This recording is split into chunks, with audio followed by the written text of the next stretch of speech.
Om Shanti. Spark audio book का नाम है शिव शक्ति कंबाइंड स्वरूप स्थिति, पार्ट 4। शिव शक्ति कंबाइंड स्वरूप स्थिति की अष्ट शक्तियों में नेक्स्ट है परखने की शक्ति। अव्यक्त वाणी का डेट है 8 मई 1969। निश्चय बुद्धि की मुख्य परख कौन सी है? परखने की कोई मुख्य बात है? आपके सामने कोई नया आए, उनकी हिस्ट्री आदि आपने सुनी नहीं है, उनको कैसे परख सकेंगे? वाइब्रेशन आएगा। कौन सा वाइब्रेशन आएगा जिससे परख होगी? अभी यह प्रैक्टिस करनी है, क्योंकि वर्तमान समय बहुत प्रजा बढ़ती रहेगी, तो प्रजा और नजदीक वाले को परखने के लिए बहुत प्रैक्टिस चाहिए।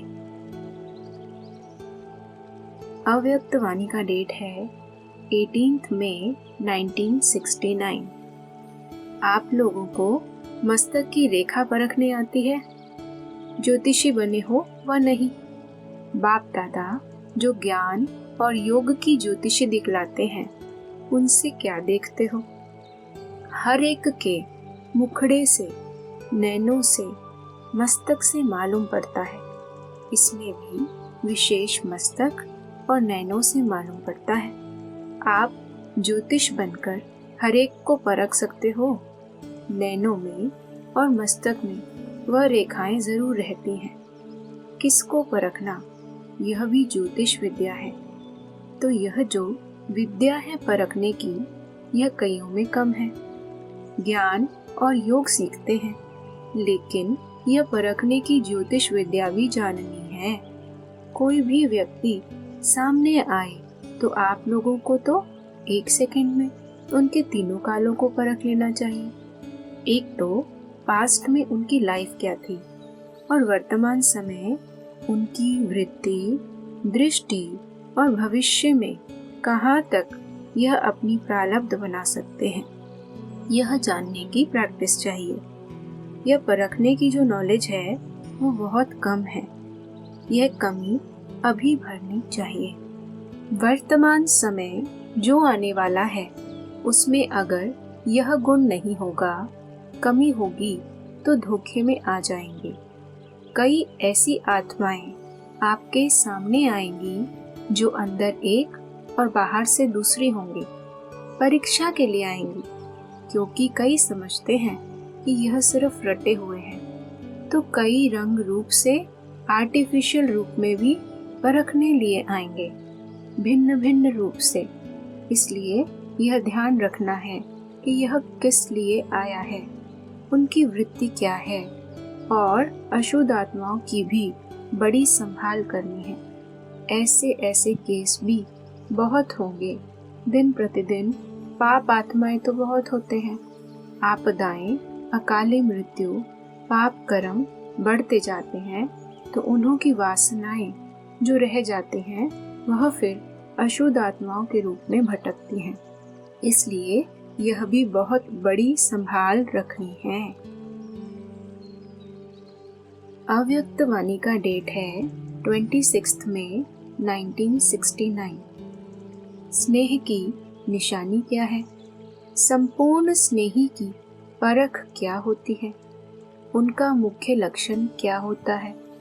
आप सभी ने जो सुनाया वह तो है ही, लेकिन फिर भी वह स्पष्ट करने के लिए, जिसके साथ जिसका स्नेह होता है, उसकी सूरत में उसी स्नेही की सूरत देखने में आती है।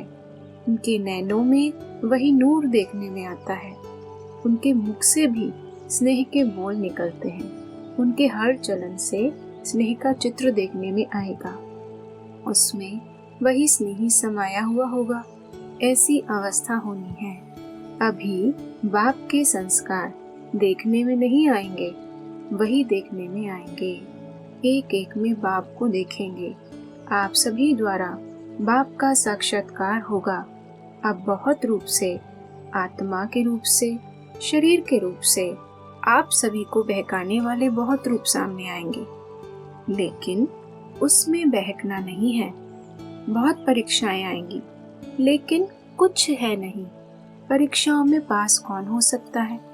जिसको परख पूरी होगी। परखने की जितनी शक्ति होगी, उतना ही परीक्षाओं में पास होंगे। परखने की शक्ति कम रखते हो, परख नहीं सकते हो कि यह किस प्रकार का विघन है, माया किस रूप में आ रही है और क्यों मेरे सामने यह विघन आया है। इससे रिजल्ट क्या है? यह परख कम होने कारण परीक्षाओं में फेल हो जाते हैं। परख अच्छी होगी, वह पास हो सकते हैं। अव्यक्त वाणी का डेट है 23 जुलाई 1969। अपनी तदबीर और तकदीर की परख क्या है? आप अपने को पूरा परख सकते हो। समझो, मिसाल के तौर पर आप एडवांस पार्टी में जाते हो तो अभी अभी आपके पुरुषार्थ प्रमाण, आपकी तकदीर क्या होगी, उनको समझते हो। अपने वर्तमान पुरुषार्थ और तकदीर को जानते हो। जब अपने को परख सकोगे तभी तो दूसरों को परख सकेंगे। यह जानने की भी जरूरत है, क्योंकि अब समय ही ऐसा आ रहा है जो कि परखने की शक्ति की आपको अति आवश्यकता है। सर्विस में सफलता पाने का मुख्य साधन ही यह है। जैसे जैसे परखने की शक्ति तीव्र हो जाएगी, वैसे वैसे ही सफलता भी मिलती जाएगी। वारिस कम निकलने का मतलब ही है कि उनकी रग को पूरा परख नहीं सकते हो। मरीज की पूरी परख होती है तभी तो ठीक औषधि मिलती है ना। फिर रोग भी खत्म हो जाता है। रोग खत्म हुआ फिर क्या होगा? खास जो निमित्त बने हुए पांडव हैं, उनको भविष्य में आने वाली बातों को परखने की शक्ति चाहिए और निर्णय करने की शक्ति भी चाहिए। निर्णय के बाद फिर निवारण की शक्ति चाहिए, तभी सामना कर सकेंगे। और सामना करने के बाद यज्ञ की प्रत्यक्षता की सफलता पाओगे। निर्माण अर्थात अपने मान का भी त्याग। त्याग से फिर और ही ज्यादा भाग्य मिलता है। जितना आप त्याग करेंगे उतना और ही आपको स्वमान मिलेगा। जितना अपना स्वमान खुद रखवाने की कोशिश करेंगे, उतना ही स्वमान गंवाने का कारण बन जाएंगे। इसीलिए बालक और मालिक बने की सीढ़ी को जल्दी जल्दी उतरो और चढ़ो। इस अभ्यास को बढ़ाना है, इसीलिए आपको बुलाया है। अब इसमें सफलता तो तभी होगी जबकि परिस्थिति को परखने की शक्ति होगी। परिस्थिति को परखने से फिर परिणाम ठीक निकलता है। परखते नहीं है तो परिणाम उल्टा हो जाता है। परखने की शक्ति बढ़ाने का मुख्य पुरुषार्थ क्या है? दिल की सफाई से भी ज्यादा इस बात में बुद्धि की सफाई जास्ती चाहिए।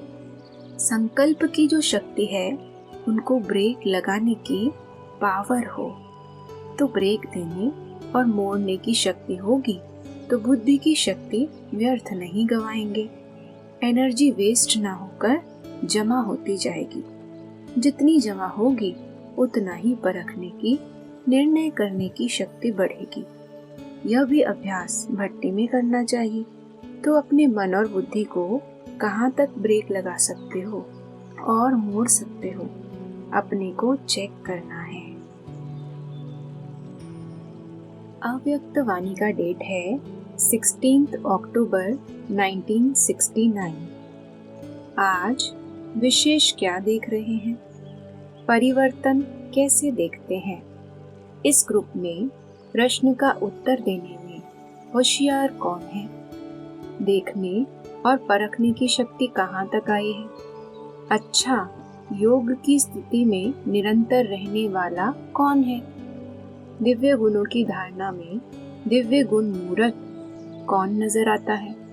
यह क्यों पूछते हो? क्योंकि अगर परखने की प्रैक्टिस होगी तो जब दुनिया में कार्य अर्थ जाते हो और आसुरी संप्रदाय के साथ संबंध रखना पड़ता है, तो परखने की प्रैक्टिस होने से बहुत बातों में विजयी बन सकते हो। अगर परखने की शक्ति नहीं तो विजयी नहीं बन सकते। यह तो थोड़ी सी देख रेख की कि अपने ही परिवार के अंदर कहाँ तक परख सकते हो। यूं तो हर एक रत्न एक दो से श्रेष्ठ है, लेकिन फिर भी परखने की प्रैक्टिस जरूर चाहिए। यह परखने की प्रैक्टिस छोटी बात नहीं समझना, इस पर ही नंबर ले सकते हो। कोई भी परिस्थिति को, कोई भी संकल्प वाली आत्माओं को, वर्तमान और भविष्य दोनों कालों को भी परखने की प्रैक्टिस चाहिए। विशेष करके जो पांडव सेना है, उन्हों को यह परखने की शक्ति बहुत आवश्यक है, क्योंकि आप भूखों को बहुत प्रकार की परिस्थितियां सामने आती हैं। उन्हों का सामना करने के लिए यह बुद्धि बहुत आवश्यक है। परखने की पावर कैसे आएगी? इसके लिए मुख्य साधन कौन सा है? परखने की शक्ति को तीव्र बनाने लिए मुख्य कौन सा साधन है? परखने का तरीका कौन सा होना चाहिए? तुम्हारे सामने कोई भी आए, उनको परख सकते हो। हर एक ने अपना अपना विचार बताया। सभी का रहस्य तो एक ही है, अव्यक्त स्थिति व याद व आत्मिक स्थिति। बात तो वही है, लेकिन आत्मिक स्थिति के साथ साथ यथार्थ रूप से वही परख सकता है जिनकी बुद्धि में ज्यादा व्यर्थ संकल्प नहीं चलते होंगे। उनकी बुद्धि एक की ही याद में, एक के ही कार्य में और एक रस स्थिति में स्थित होगी। वह दूसरों को जल्दी परख सकेंगे। जिनकी बुद्धि में ज्यादा संकल्प उत्पन्न होंगे, तो उनकी बुद्धि दूसरों को परखने के लिए भी अपने व्यर्थ संकल्प की मिक्सचैरिटी होगी। इसलिए जो जैसा है वैसा परख नहीं सकेंगे। तो मूल रहस्य निकला बुद्धि की सफाई। जितना बुद्धि की सफाई होगी, उतना ही योग युक्त अवस्था में रह सकेंगे। इसी रीति व्यर्थ संकल्प, विकल्प जो चलते हैं, यह भी बुद्धि को थकावट में लाते हैं। थकी हुई कोई भी आत्मा ना परख सकेगी, ना निर्णय कर सकेगी। कितना भी होशियार होगा, तो थकावट में उनके परखने, निर्णय करने में फर्क पड़ जाता है। फिर जो यह कंप्लेन है, वह बदल कर कंप्लीट हो जाएगी। सिर्फ बुद्धि की परख से दो बिंदी, एक स्वयं की, एक बाप दादा की, यह दो बिंदी ही याद रहे तो कंप्लेन की बजाय कंप्लीट हो जाए। अव्यक्त वाणी का डेट है 25 दिसंबर 1969। तो फरिश्तेपन की मुख्य विशेषता हुई कि वह सभी बातों में हल्के होंगे, संकल्पों में भी हल्के, वाणी में भी हल्के और कर्म में भी हल्के और संबंध में भी हल्के रहेंगे। इन चारों बातों में हल्कापन है तो फरिश्ते की अवस्था है। अब देखना है कहाँ तक इन चार बातों में हल्कापन है। जो हल्के होंगे वह एक सेकंड में कोई भी आत्मा के संस्कारों को परख सकेंगे और जो भी परिस्थिति सामने आएगी उनको एक सेकंड में निर्णय कर सकेंगे। यह है फरिश्ते की परख। अगर अपने संकल्पों को समेट न सकेंगे तो दूसरों के संकल्पों को समझ नहीं सकेंगे। इसलिए सुनाया था कि संकल्पों का बिस्तर बंद करते चलो।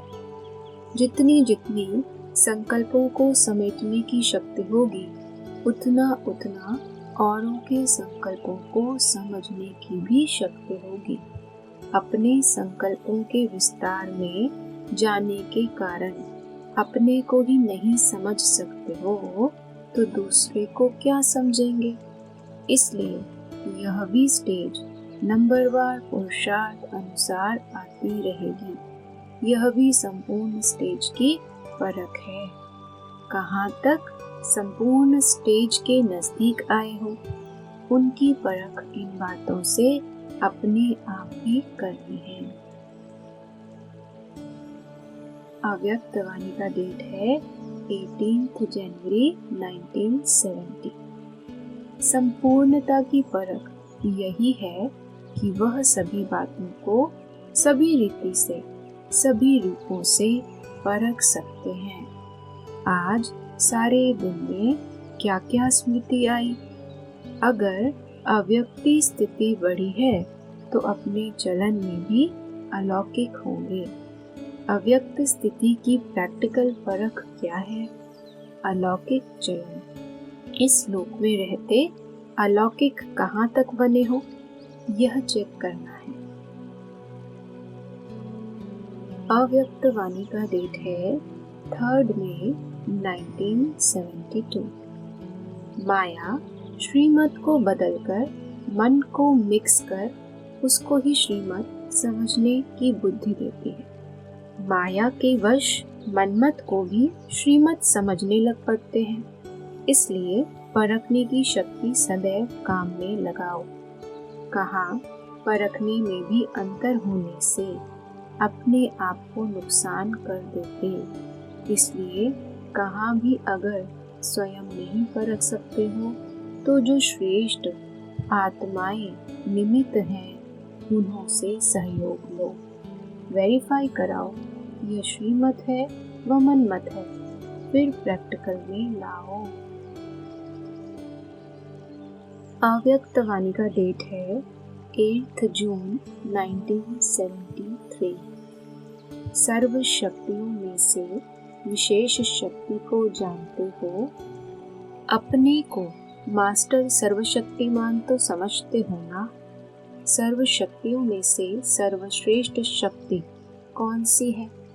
जैसे पढ़ाई में अनेक सब्जेक्ट होते हैं, लेकिन उनमें से एक विशेष होता है, वैसे ही सर्व शक्तियाँ आवश्यक तो हैं, लेकिन इन शक्तियों में से सभी से श्रेष्ठ शक्ति कौन सी है?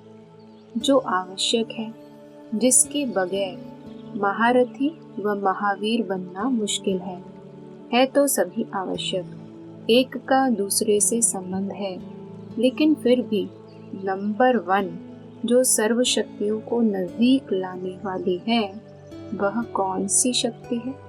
परखने की शक्ति। सेल्फ रियलाइजेशन करना भी परखने की शक्ति है।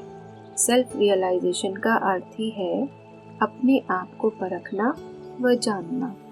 पहले बाप को परखेंगे, तब जानेंगे या पहचान सकेंगे, और जब पहचानेंगे तब बाप के समीप व समान बन सकेंगे। परखने की शक्ति है नंबर 1। परखना, जिसको कॉमन शब्दों में पहचान कहते हैं, पहले ज्ञान का आधार ही है बाप को पहचानना, अर्थात परखना कि यह बाप का कर्तव्य चल रहा है। पहले परखने की शक्ति आवश्यक है। परखने की शक्ति को नॉलेजफुल की स्टेज कहते हैं।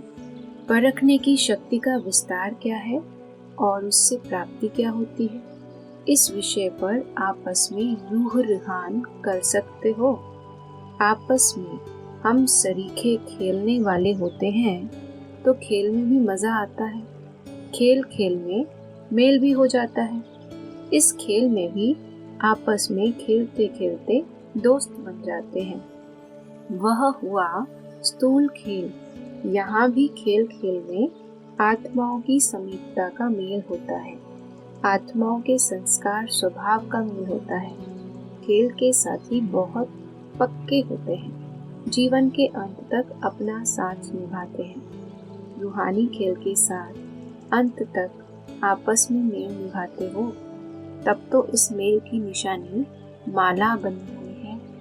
सभी बातों में जब अंत में एक दूसरे के समीप हो जाते, मेल हो जाता, तब दाना दाने से मेल माला बनती। यह मेल की निशानी माला है।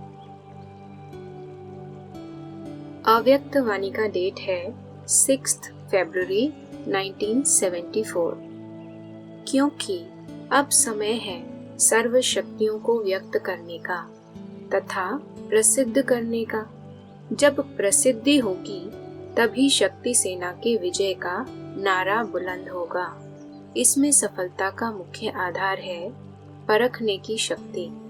जब परखने की शक्ति होगी तो अन्य शक्तियों से भी कार्य ले सकते हो। परखने की शक्ति कम होने और शक्तियों के युक्ति युक्त काम में ना लाने से सदा सफलता मूर्त नहीं बन सकते। अष्ट शक्तियाँ अब प्रत्यक्ष रूप में दिखाई देनी चाहिए। महावीर की निशानी यही है कि अष्ट शक्तियाँ हर समय प्रत्यक्ष रूप में नजर आएं।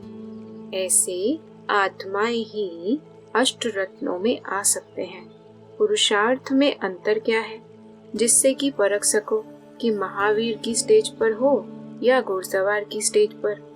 विशेष अंतर यह होगा कि जो महारथी होगा वह कोई भी समस्या या आने वाली परीक्षा को आने से पहले ही कैच करेगा।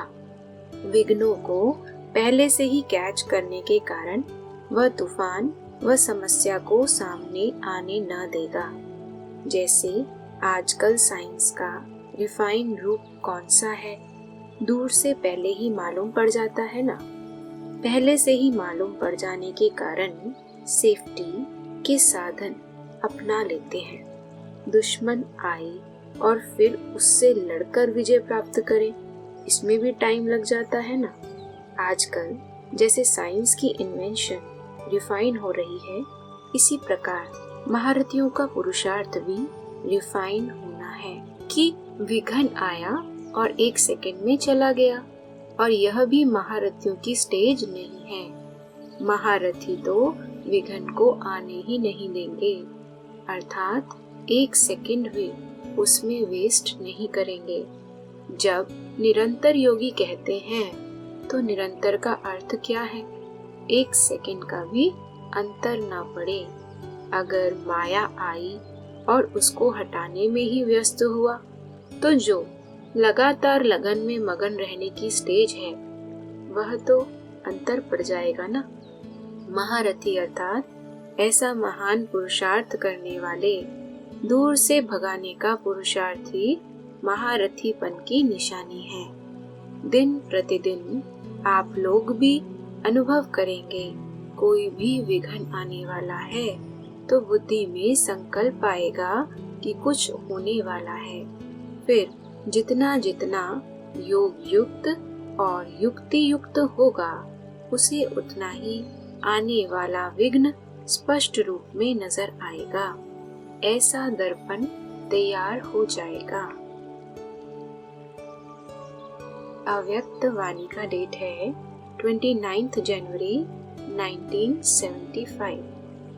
अगर परखने की शक्ति तीव्र है तो भिन्न भिन्न प्रकार के आए हुए विघ्न जो लगन में विघ्न बनते हैं, उन विघ्नों को पहले से ही जानकर उन द्वारा वार होने से पहले ही उन्हें समाप्त कर देते हैं। इस कारण व्यर्थ समय जाने के बदले समर्थ में जमा हो जाता है।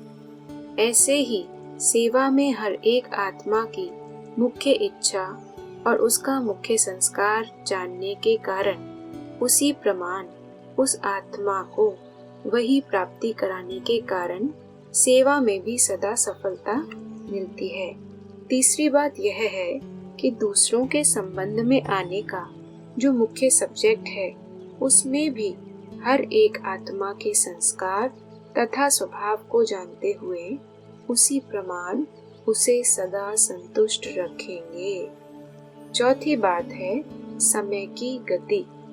किस समय कैसा वातावरण व वायुमंडल है और क्या होना चाहिए, इसकी परखने के कारण समय प्रमाण ही स्वयं को भी और अन्य आत्माओं को भी तीव्र गति में ला सकेंगे और जैसा समय वैसा स्वरूप धारण करने का उमंग और उत्साह भी भर सकेंगे तथा समय प्रमाण नॉलेजफुल और लॉफुल या लवफुल भी बन तथा बना सकेंगे और इस प्रकार सदा सफल बन सकेंगे, क्योंकि कभी लॉफुल बनना है तो कभी लवफुल बनना है।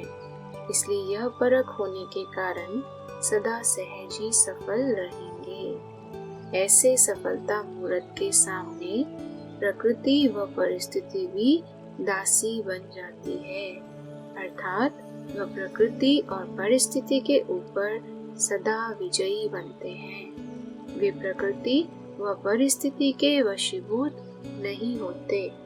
ऐसे विजयी को ही सदा सफलता मूर्त कहा जाता है। इसके लिए 3 स्वरूप से बाप की बात याद रखो। 3 स्वरूप अर्थात निराकार, आकार और साकार। जैसे 3 संबंधों में सत बाप, सत शिक्षक और सतगुरु की शिक्षाएं स्मृति में रखते हो, वैसे ही 3 स्वरूपों से 3 मुख्य बातें स्मृति में रखो। अव्यक्त वाणी का डेट है 23 अक्टूबर 1975। तीसरा नेत्र मिलते हुए भी माया को परख नहीं सकते, इसलिए माया को अच्छी तरह से परखने के लिए परख शक्ति को विशेष रूप से अपने में धारण करो। 2 मास है या 4 मास है, यह समय की गिनती नहीं करो, लेकिन स्वयं को समर्थ बनाओ। होगा अथवा नहीं होगा, कब होगा और क्या होगा, इन संकल्पों की बजाय पुरुषोत्तम स्थिति में स्थित हो संगठन को संपूर्ण बनाने के संकल्प के आधार से प्रकृति को ऑर्डर देने के अधिकारी बनो। होना तो चाहिए, लेकिन पता नहीं क्या होगा। शायद हो 2-4 मास में तो कुछ दिखाई नहीं देता। संगम युग 40 वर्ष का है अथवा 50 वर्ष का है। इसी प्रकार के संकल्प भी संपूर्ण निश्चय के आगे बाप के व स्वयं के स्थापना के कार्य में विघ्न डालने वाला अति सूक्ष्म रूप का रॉयल संशय है। जब तक यह संशय है तब तक संपूर्ण विजयी नहीं बन सकते। गायन ही है निश्चय बुद्धि विजयंती। तो विजयी आत्मा को संशय के रॉयल रूप का संकल्प हो नहीं सकता। अव्यक्त वाणी का डेट है 8 दिसंबर 1975। जैसे कोई खुशबू की चीज फौरन ही वातावरण में फैल जाती है और सहज ही परख में आ जाती है कि यह अच्छी है अथवा नहीं है, इसी प्रकार जितना जितना परखने की शक्ति बढ़ती जाएगी तो कोई भी आत्मा सामने आएगी तो वह कहाँ तक रूहानियत की अनुभवी है, वह फौरन ही उसके वाइब्रेशन द्वारा स्पष्ट समझ में आ जाएगा। परसेंटेज की परख में सहज आ जाएगी कि कितने परसेंट में रूहानी स्थिति में स्थित रहने वाला है। जैसे साइंस के यंत्रों द्वारा परसेंटेज का मालूम पड़ जाता है, ऐसे ही साइलेंस की शक्ति के द्वारा अर्थात आत्मा की स्थिति द्वारा यह भी समझ में आ जाएगा। इसको कहा जाता है परखने की शक्ति। संस्कारों द्वारा, वाणी द्वारा और चलन द्वारा परखना यह तो कॉमन बात है, लेकिन संकल्पों के वाइब्रेशन द्वारा परखना, इसको कहा जाता है परखने की शक्ति। समझा? महारथियों के परखने की शक्ति यह है। यह शक्ति इतनी तब बढ़ेगी जो भल कोई सामने न भी हो लेकिन आने वाला हो, अथवा दूर भी हो लेकिन दूर होते हुए भी परखने की शक्ति के आधार से ऐसे उनको परख सके जैसे कि कोई सामने वाले को परखा जाता है। इसी को ही दूसरे शब्दों में शक्तियों की सिद्धि कहा गया है। यह सिद्धि प्राप्त होगी जैसे आत्मज्ञानियों को भी यह सिद्धि होती है कि जुबान से कोई बोल न भी बोले, लेकिन वह क्या बोलना चाहते हैं वह समझ जाते हैं। क्या करने वाले हैं उनको पहले परख लेते हैं। तो यहाँ भी यह परखने की शक्ति सिद्धि के रूप में प्राप्त होगी, लेकिन सिर्फ इन शक्तियों को यथार्थ रीति से कार्य में लाना है। न व्यर्थ गवाएं, न व्यर्थ कार्य में लगाएं। अव्यक्त वाणी का डेट है 21 जनवरी 1977। जब माया को परखते नहीं तभी धोखा खाते हैं। परखने वाला कभी धोखा नहीं खा सकता। लकी खुश नसीब हो जो प्राप्ति से पहले वर्षा लेने का अधिकार प्राप्त हुआ। जब खुशियों के सागर बाप के बने तो कितनी खुशी होनी चाहिए। अप्राप्ति क्या है? जो खुशी गायब होती है। जहाँ प्राप्ति होती है वहाँ खुशी होती है। अल्पकाल की प्राप्ति वाले भी खुश होते हैं, तो सदाकाल की प्राप्ति वाले को सदा खुश रहना चाहिए। कभी कभी खुशी में रहेंगे तो अंतर क्या हुआ? ज्ञानी अर्थात सदा खुश, अज्ञानी अर्थात कभी कभी खुश। तो सदा खुश रहने का दृढ़ संकल्प करके जाना। अव्यक्त वाणी का डेट है 6 फरवरी 1977। किसी समय मेहनत बहुत करते हो लेकिन सफलता कम मिलती, अनुभव कम होता, और कभी मेहनत कम पुरुषार्थ कम होते हुए भी प्राप्ति ज्यादा होती है। इसका कारण यथार्थ और मिक्स तो यह सूक्ष्म चेकिंग चाहिए, क्योंकि मनमत बहुत सूक्ष्म है। माया मनमत को ईश्वरीय मत में रॉयल रूप से मिक्स करती। आप समझेंगे यह ईश्वरीय मत है, लेकिन होगी मनमत। इसके लिए परखने और निर्णय करने की शक्ति चाहिए। अगर यह दोनों शक्तियां पावरफुल हैं तो धोखा नहीं खाएंगे। अव्यक्त वाणी का डेट है 14 मई 1977। किसी भी रूप में माया आवे, लेकिन परखने की शक्ति से माया को परखते हुए विजयी होंगे। तो परखने की शक्ति आई है। माया को दूर से आता हुआ परख लेते हो। वह जब माया वार करना शुरू करती है तब परखते हो। जितनी जितनी परखने की शक्ति तेज होती जाएगी तो दूर से ही माया को भगा देंगे। अगर आ गई फिर भगाया तो उसमें भी टाइम वेस्ट, समय व्यर्थ हो जाता है। फिर आते आते कभी बैठ भी जाएगी, इसलिए आने ही नहीं देना। आजकल के जमाने में दूरंदेशी बनने का अभ्यास करना होगा। साइंस के साधन भी दूर से परखने का प्रयत्न करते हैं। पहले था तूफान आना और उससे बचाव करना, लेकिन अभी ऐसे नहीं है। अभी तो तूफान आ रहा है, उसको जान करके भगाने का प्रयत्न करते हैं। जब साइंस विज्ञान भी आगे बढ़ रही है तो साइलेंस अर्थात शांति की शक्ति कितनी आगे चाहिए। दूर से भगाने के लिए सदैव त्रिकालदर्शी की स्थिति में स्थित रहो। हर बात को तीनों कालों से देखो। क्या बात है, वर्तमान रूप क्या है, और पहले भी इस रूप से आई थी, तो अब जो आई है उसको समाप्त कैसे करें। तो तीनों को देखने से कभी भी माया का वार आपके ऊपर हार खिलाने के निमित्त नहीं बनेगा। अव्यक्त वाणी का डेट है 16 मई 1977।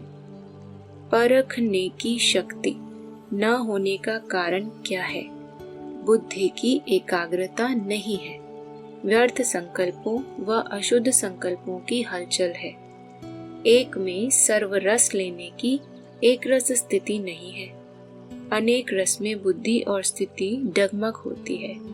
इस कारण परखने की शक्ति कम हो जाती है और ना परखने के कारण माया अपना ग्राहक बना देती है। यह माया है, यह भी पहचान नहीं कर सकते। यह रॉन्ग है, गलत है, यह भी जान नहीं सकते। और ही माया के ग्राहक अथवा माया के साथी बन बाप को व निमित्त बनी हुई आत्माओं को भी अपनी समझदारी पेश करते हैं कि यह तो होता ही है। जब तक संपूर्ण बने तब तक यह बातें तो होंगी ही। ऐसे कई प्रकार के विचित्र पॉइंट्स, संकेत माया की तरफ से वकील बनकर बाप के सामने व निमित्त बने हुओं के सामने रखते हैं, क्योंकि माया के साथी बनने के कारण ऑपोजिशन पार्टी विरोधी दल के बन जाते हैं। माया जीत बनने की पोजीशन अर्थात स्थिति छोड़ देते हैं। कारण क्या है? परखने की शक्ति कम है।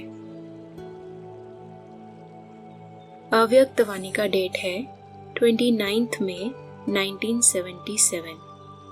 सदा हर कदम श्रीमत पर उठाने वाले श्रेष्ठ आत्मा अपने को समझते हो? हर कदम श्रीमत पर है या मनमत पर है, इसकी परख जानते हो? परखने का साधन क्या है? श्रीमत और मनमत को परखने का साधन यही है कि अगर श्रीमत पर कदम होगा तो कभी भी अपना मन असंतुष्ट नहीं होगा। मन में किसी प्रकार की भी हलचल नहीं होगी। स्वतः श्रीमत पर चलने से नेचुरल वास्तविक खुशी रहेगी। जैसे कोई अच्छा कर्म किया जाता है तो उसकी स्वतः अंदर से खुशी होती है। बुरा काम किया जाता है तो अंदर से मन जरूर खाता है, चाहे बाहर से बोले नहीं। मनमत पर चलने वाले के मन में हलचल होगी। श्रीमत पर चलने वाला सदा हल्का और खुश रहेगा। इससे परख सकते हो कि श्रीमत पर हूँ या मनमत पर। यह थर्मामीटर है। जब भी मन में हलचल हो, जरा सी खुशी का परसेंटेज कम हो तो चेक करो, जरूर कोई श्रीमत की अवज्ञा होगी। सदा चेकिंग और चेंज। चेकिंग का अर्थ ही है चेंज करना। चेकिंग और चेंज, यह दोनों ही शक्तियां चाहिए, मगर दोनों में से एक की भी कमी है तो संतुष्ट नहीं रह सकते। ना स्वयं संतुष्ट रहेंगे, ना औरों को संतुष्ट कर सकेंगे। चेंज होने की शक्ति तब आएगी जब सहन शक्ति होगी। बुद्धि की लाइन क्लियर होने से परख शक्ति आएगी। अव्यक्त वाणी का डेट है 13 नवंबर 1981। सर्व समस्याओं का हल इसी साइलेंस की शक्ति से होता है। क्यों? साइलेंस अर्थात शांत स्वरूप आत्मा एकांतवासी होने के कारण सदा एकाग्र रहती है और एकाग्रता के कारण विशेष दो शक्तियां सदा प्राप्त होती हैं। एक परखने की शक्ति, दूसरा निर्णय करने की शक्ति। यही विशेष दो शक्तियां व्यवहार या परमार्थ दोनों की सर्व समस्याओं का सहज साधन है। परमार्थ मार्ग में विघ्न विनाशक बनने का साधन है माया को परखना और परखने के बाद निर्णय करना। ना परखने के कारण ही भिन्न भिन्न माया के रूपों को दूर से भगा नहीं सकते हैं। परमार्थ बच्चों के सामने माया भी रॉयल ईश्वरीय रूप रच कर के आती है, जिसको परखने के लिए एकाग्रता की शक्ति चाहिए और एकाग्रता की शक्ति साइलेंस की शक्ति से ही प्राप्त होती है। वर्तमान समय ब्राह्मण आत्माओं में तीव्र गति का परिवर्तन कम है, क्योंकि माया के रॉयल ईश्वरीय रोल गोल्ड को रियल गोल्ड समझ लेते हैं, जिस कारण वर्तमान ना परखने के कारण बोल क्या बोलते हैं, मैंने जो किया वह कहा वह ठीक बोला, मैं किस में रॉन्ग हूँ, ऐसा ही तो चलना पड़ेगा। रॉन्ग होते भी अपने को रॉन्ग नहीं समझेंगे। कारण परखने की शक्ति की कमी। माया के रॉयल रूप को रियल समझ लेते। परखने की शक्ति न होने के कारण यथार्थ निर्णय भी नहीं कर सकते। स्व परिवर्तन करना है व पर परिवर्तन होना है, यह निर्णय नहीं कर सकते। इसलिए परिवर्तन की गति तीव्र चाहिए। समय तीव्र गति से आगे बढ़ रहा है, लेकिन समय प्रमाण परिवर्तन होना और स्व के श्रेष्ठ संकल्प से परिवर्तन होना, इसमें प्राप्ति की अनुभूति में रात दिन का अंतर है। जैसे आजकल की सवारी कार चलाते हो ना, एक है सेल्फ स्टार्ट होना और दूसरा है धक्के से स्टार्ट होना, तो दोनों में अंतर है ना। समय के धक्के से परिवर्तन होना, यह है पुरुषार्थ की गाड़ी धक्के से चलाना। सवारी में चलना नहीं हुआ, सवारी को चलाना हुआ। समय के आधार पर परिवर्तन होना अर्थात सिर्फ थोड़ा सा हिस्सा प्राप्ति का प्राप्त करना। जैसे एक होते हैं मालिक, दूसरे होते हैं थोड़े से शेयर्स लेने वाले। कहाँ मालिकपन, अधिकारी और कहाँ अंजलि लेने वाले। इसका कारण क्या हुआ? साइलेंस की शक्ति की अनुभूति नहीं है, जिसके कारण परखने की और निर्णय करने की शक्ति प्राप्त होने के कारण परिवर्तन तीव्र गति से होता है। अव्यक्त वाणी का डेट है 21 फरवरी 1983। प्रश्न है, परखने की शक्ति किस आधार पर प्राप्त हो सकती है? उत्तर है क्लियर बुद्धि। ज्यादा बातें सोचने की बजाय एक बाप की याद में रहो। बाप से क्लियर रहो तो परखने की शक्ति प्राप्त हो जाएगी और उसके आधार पर सहज ही हर बात का निर्णय कर लेंगे। जिस समय जैसी परिस्थिति, जैसा संबंध, संपर्क वाले का मूड, उसी समय पर उस प्रमाण चलना, उसको फौरन परख लेना, यह भी बहुत बड़ी शक्ति है। अव्यक्त वाणी का डेट है 27 मार्च 1985। जैसे आजकल के साइंस वाले सूक्ष्म वस्तुओं को पावरफुल ग्लास द्वारा देख सकते हैं, साधारण रीति से नहीं देख सकते, ऐसे सूक्ष्म परखने की शक्ति द्वारा उन सूक्ष्म बंधनों को देख सकते हो व महीन बुद्धि द्वारा जान सकते हैं। अगर ऊपर ऊपर के रूप से देखें तो ना देखने व जानने के कारण वह अपने को बंधन मुक्त ही समझते रहते हैं। ब्रह्मा बाप ने ऐसे सूक्ष्म सहारे चेक किए और विशेष बात यह देखी कि समय प्रति समय परखने की शक्ति में कई बच्चे कमजोर हो जाते हैं, परख नहीं सकते हैं, इसलिए धोखा खा लेते हैं। परखने की शक्ति कमजोर होने का कारण है बुद्धि की लगन एकाग्र नहीं है। जहाँ एकाग्रता है वहाँ परखने की शक्ति स्वतः ही बढ़ती है। एकाग्रता अर्थात एक बाप के साथ सदा लगन में मगन रहना। एकाग्रता की निशानी सदा उड़ती कला के अनुभूति की एक रस स्थिति होगी। एक रस का अर्थ यह नहीं है कि वही रफ्तार हो तो एक रस है। एक रस अर्थात सदा उड़ती कला की महसूसता रहे। इसमें एक रस जो कल था उससे आज परसेंटेज में वृद्धि का अनुभव करे, इसको कहा जाता है उड़ती कला। तो स्व उन्नति के लिए, सेवा की उन्नति के लिए परखने की शक्ति बहुत आवश्यक है। परखने की शक्ति कमजोर होने के कारण अपनी कमजोरी को कमजोरी नहीं समझते हैं और ही अपनी कमजोरी को छिपाने के लिए या सिद्ध करेंगे या जिद करेंगे। यह तो बातें छिपाने का विशेष साधन है। अंदर में कमी महसूस भी होगी, लेकिन फिर भी पूरी परखने की शक्ति न होने के कारण अपने को सदा राइट, होशियार सिद्ध करेंगे। समझा? परमातीत तो बनना है ना, नंबर तो लेना है ना, इसलिए चेक करो, अच्छी तरह से योग युक्त बन परखने की शक्ति धारण करो।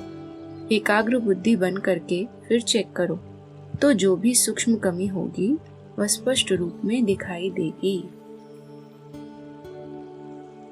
अव्यक्त वाणी का डेट है 20 मार्च 1987।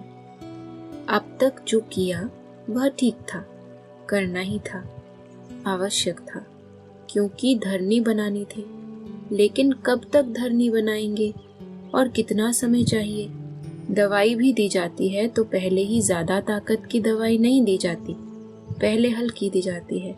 लेकिन ताकत वाली दवाई दो ही नहीं, हल्की पर ही चलाते चलो। यह नहीं करो। किसी कमजोर को हाई पावर वाली दवाई दे दी तो यह भी रॉन्ग है। परखने की भी शक्ति चाहिए, लेकिन अपने सत्य नए ज्ञान की अथॉरिटी जरूर चाहिए। आपकी सूक्ष्म अथॉरिटी की वृत्ति ही उन्हों की वृत्तियों को चेंज करेगी, यही धरनी बनेगी। अव्यक्त वाणी का डेट है 6 दिसंबर 1987। जैसे हंस, कंकड़ और रतन दोनों को परख अलग अलग कर रतन धारण करता है, कंकड़ को छोड़ देता है, बाकी रतन मोती धारण करता है। ऐसे होली हंस अर्थात समय प्रमाण विशेषतः वह गुण को परख कर वही समय पर यूज करें। इसको कहते हैं परखने की शक्ति। निर्णय करने की शक्ति वाला होली हंस तो परखना और निर्णय करना, यही दो शक्तियां नंबर आगे ले जाती हैं। जब यह दोनों शक्तियां धारण हो जाती तब समय प्रमाण उसी विशेषता से कार्य ले सकते हो। तो हर एक होली हंस अपनी इन दोनों शक्तियों को चेक करो। दोनों शक्तियां समय पर धोखा तो नहीं देती। समय बीत जाने के बाद अगर परख भी लिया, निर्णय कर भी लिया, लेकिन समय तो वो बीत गया ना। जो नंबर 1 होली हंस है, उन्हों की यह दोनों शक्तियां सदा समय प्रमाण कार्य करती हैं। तो आज बाप दादा होली हंसों की सभा में सभी होली हंसों की यह विशेषता देख रहे हैं। चाहे स्थूल कार्य अथवा रूहानी कार्य हो, लेकिन दोनों में सफलता का आधार परखने और निर्णय करने की शक्ति है। किसी के भी संपर्क में आते हो, जब तक उसके भाव और भावना को परख नहीं सकते और परखने के बाद यथार्थ निर्णय नहीं करते, तो दोनों कार्य में सफलता नहीं प्राप्त होती। चाहे व्यक्ति हो वो परिस्थिति हो, क्योंकि व्यक्तियों के संबंध में भी आना पड़ता है और परिस्थितियों को भी पार करना पड़ता है। जीवन में ये दोनों ही बातें आती हैं। तो नंबर 1 होली हंस अर्थात दोनों विशेषताओं में संपन्न। अव्यक्त वाणी का डेट है 10 जनवरी 1990। आज सर्व बच्चों को विशेष आत्मा बनाने वाले बाप दादा हर एक होली हंस की विशेषता देख रहे हैं। जैसे हंस के निर्णय शक्ति और परखने की शक्ति विशेष होती है, इसीलिए ग्रहण करने की शक्ति भी विशेष है। जो मोती और कंकड़ दोनों को परखता है और फिर निर्णय करता है, उसके बाद मोती ग्रहण करता, कंकड़ पत्थर छोड़ देता है। तो परखना, निर्णय करना और ग्रहण करना अर्थात धारण करना, तीनों शक्तियों की विशेषता के कारण संगम युगी सरस्वती माँ की सवारी हंस दिखाया है। आप सभी ने ब्राह्मण जीवन धारण करते ही ज्ञान द्वारा, विवेक द्वारा पहले परखने की शक्ति के आधार को पहचाना, अपने आप को पहचाना, समय को पहचाना, अपने ब्राह्मण परिवार को पहचाना, अपने श्रेष्ठ कर्तव्य को पहचाना। इसके बाद निर्णय किया, तभी ब्राह्मण जीवन धारण की। यह वही कल्प पहले वाला बेहद का बाप है, परमात्मा है। मैं भी वही कल्प पहले वाली श्रेष्ठ आत्मा हूँ, अधिकारी आत्मा हूँ। इस परखने के बाद निर्णय किया। बिना बाप को परखने के निर्णय नहीं कर सकते। कई आत्माएं अभी तक भी संबंध संपर्क में हैं, बहुत अच्छा कहती हैं, लेकिन परमात्मा पहचान व परखने की शक्ति न होने का कारण निर्णय नहीं कर सकते कि यह क्या बनना है, कि क्या करना है। इसलिए ब्राह्मण जीवन धारण नहीं कर सकते। तो होली हंस की विशेषता है पहली शक्ति परखना अर्थात पहचानना। हर प्रकार की सेवा मनसा वाचा कर्मणा, तीनों में सदा सफलता अनुभव हो, उसका भी आधार परखने की शक्ति और निर्णय करने की शक्ति है। सेवा की सफलता व संपर्क में सफलता सदा ना होने का कारण चेक करो तो कार्य को, व्यक्ति को, आत्मा को परखने की शक्ति में अंतर पड़ जाता है। जिस आत्मा को जिस समय जिस विधि पूर्वक सहयोग चाहिए व शिक्षा चाहिए, स्नेह चाहिए, उस समय अगर परखने की शक्ति तीव्र है तो अवश्य संबंध में सफलता प्राप्त होगी। लेकिन होता क्या है, जिस आत्मा को जो सहयोग व विधि उस समय चाहिए वो ना देकर, ना परखने कारण अपने ढंग से उसको सहयोग देते हो व विधि अपनाते हो, इसलिए संतुष्टता की सफलता नहीं मिलती। जैसे शारीरिक बीमारी को परखने की डॉक्टर को विधि ही न आए तो क्या होता है, ठीक होने की बजाय एक से अनेक रोग और पैदा हो जाते हैं। पेशेंट को संतुष्टता की सफलता नहीं मिलती। जिसको बाप दादा कहते हैं कि हर एक की नब्ज को पहचानो, चलना और चलाना भी जरूरी है, तो क्या करना पड़ेगा, पहचानने अर्थात परखने की शक्ति को तीव्र करना पड़े। इसमें अंतर हो जाता है। जिसको आप साधारण भाषा में कहते हो हैंडलिंग का फर्क कहते हो ना, इनकी हैंडलिंग पुरानी है, इनकी नई है। यह अंतर क्यों पड़ा, क्योंकि हर समय हर आत्मा और हर कार्य को परखने की शक्ति चाहिए। टोटल परखने की शक्ति आ गई है, लेकिन विस्तार से और बेहद की परखने की शक्ति की आवश्यकता है। उस समय आत्मा की ग्रहण शक्ति कितनी है, वायुमंडल क्या है और उस आत्मा की सुनने व शिक्षा लेने की मूड कैसी है। जैसे कोई कमजोर शरीर वाला हो और उसको ज्यादा से ज्यादा ताकत का इंजेक्शन देते जाओ तो क्या हालत होती है, पेशेंट के बजाय पेशेंस हो जाता है, हार्ट फेल हो जाएगा, शांति में चला जाएगा। ऐसे अगर संबंध में आने वाली आत्मा कमजोर है, आत्मा में हिम्मत ही नहीं है, लेकिन आप उसको शिक्षा का डोज देते जाओ, उसका मूड, समय, वायुमंडल परख ना सको तो रिजल्ट क्या होती, एक तो दिल शिकस्त हो जाता और शक्ति ना होने के कारण ग्रहण नहीं कर सकता और ही जिद और सिद्ध करने में उछलता है। आपने तो अच्छी भावना से किया, लेकिन सफलता न मिलने का कारण परखने और निर्णय करने की शक्ति कम है, इसलिए सफलता मूर्त बनने में परसेंटेज हो जाती है।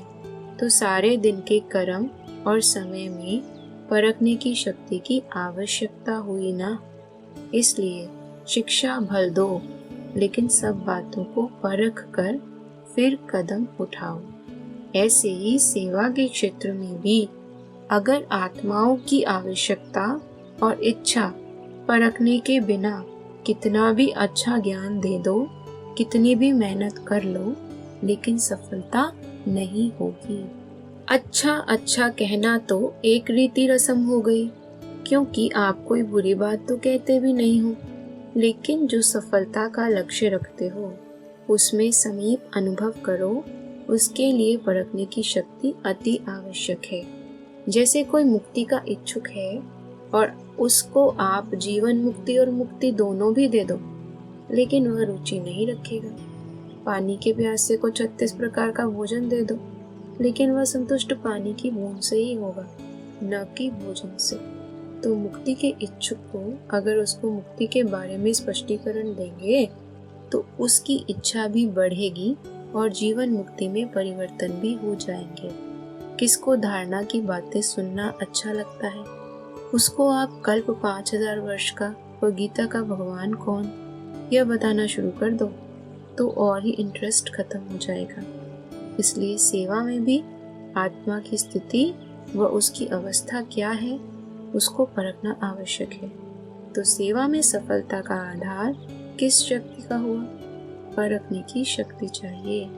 चाहे अज्ञानी आत्माओं की सेवा, चाहे सेवा साथियों की सेवा, दोनों में सफलता का आधार एक ही है। तो होली हंस की विशेषता, सबसे पहले परखने की शक्ति को बढ़ाओ। परखने की शक्ति यथार्थ है, श्रेष्ठ है, तो निर्णय भी यथार्थ होगा। अर्थात जिसको जो देना चाहते हैं वह उसमें ग्रहण करने की शक्ति स्वतः ही होगी। और क्या बन जाएंगे? नंबर 1 सफलता मूर्त। तो चाहे सेवा में, चाहे संबंध में, लक्ष्य को प्राप्त करने के लिए इस लक्षण को धारण करो। तो सारे दिन में यह चेक करो, सारे दिन की दिनचर्या में परखने की शक्ति कहाँ तक यथार्थ हुई और कहाँ करेक्शन एडिशन करने की आवश्यकता रही। करने के बाद करेक्शन अपने आप होती जरूर है, क्योंकि दिव्य बुद्धि का वरदान आप सबको मिला हुआ है। बाप दादा के पास देखने के साधन इतने हैं जो एक ही समय देश विदेश के सभी बच्चों को देख सकते हैं। अलग अलग देखने की आवश्यकता नहीं, 5 मिनट में सबका पता लग जाता है। बच्चों के वाह वाह के गीत भी गाते हैं, साथ साथ समान बनने की एम से चेक भी करते हैं। सुनाया था ना कि बाप के स्नेह व बाप की पहचान, इसमें तो सब पास हो। और कभी कभी तो कमाल के भी काम करते हो। अच्छी कमाल है, न कि धमाल वाली कमाल। कोई कोई बच्चे धमाल की भी कमाल करते हैं ना, होती धमाल है लेकिन कहते हैं ये तो हमारी कमाल है। इसलिए बाप दादा कहते हैं परखने की शक्ति को बढ़ाओ। अपने कर्मों को भी परख सकेंगे और दूसरों के कर्मों को भी यथार्थ परख सकेंगे। टीचर्स को अच्छा लगता है ना, इसमें फायदा है, बोझ हल्का हो गया। कोई भी बात आएगी तो कहेंगे निमित्त बने हुए बड़े जाने, हल्के हो गए ना। लेकिन सिर्फ कहने मात्र नहीं, समझने मात्र, स्नेह मात्र, स्वमान मात्र हो। इन गुह्य बातों को बाप जाने और जो समझदार बच्चे हैं वह जाने। निमित्त बनी हुई आत्माओं के लिए कुछ भी कहना, अर्थात बाप के लिए कहना। निमित्त बाप ने बनाया है ना, बाप से ज्यादा आपको परखने की शक्ति है। अव्यक्त वाणी का डेट है 4 नवंबर 2001। बाप दादा को राजी करने का सहज साधन है सच्ची दिल। सच्ची दिल पर साहिब राजी, हर कर्म में सत्यवादी। सत्यता महानता है। जो सच्ची दिल वाला है वह सदा संकल्प, वाणी और कर्म में, संबंध संपर्क में राज युक्त होगा। अर्थात राज को समझ करने वाले, चलने वाले। और हम कहाँ तक राजयुक्त हैं उसको परखने की निशानी है, अगर राज जानता है तो वह कभी भी अपनी स्वस्थिति से नाराज नहीं होगा, अर्थात दिल शिकस्त नहीं होगा। और संकल्प में भी, वृत्ति से भी, स्मृति से भी, दृष्टि से भी किसी को नाराज नहीं करेगा, क्योंकि वो सबके व अपने संस्कार स्वभाव को जानने वाला राजयुक्त है। तो बाप को राजी करने की विधि क्या है? राजयुक्त चलना, और राजयुक्त अर्थात न अपने अंदर नाराजगी, न औरों को नाराज करें। ओम शांति।